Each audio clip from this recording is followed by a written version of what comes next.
2011 میں دنیا کو کئی بڑی قدرتی آفات کا سامنا رہا۔ جاپان میں سونامی، نیوزی لینڈ میں زلزلہ، پاکستان، تھائی لینڈ اور فلپائن میں سیلاب، اور افریقہ میں قحط کے باعث دنیا بھر میں لاکھوں افراد متاثر ہوئے۔ قرن افریقہ میں آنے والے قحط کی وجہ سے صرف مشرقی افریقہ میں ہی لاکھوں لوگ زندگی اور موت کی جنگ لڑ رہے ہیں۔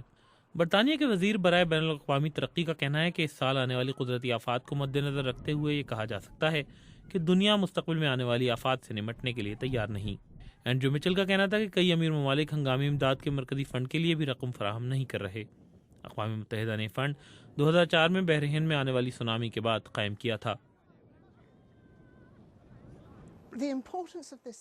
اس فنڈ کا مقصد کسی آفت کے رونما ہونے سے پہلے ہی امداد کی تیاری ہے۔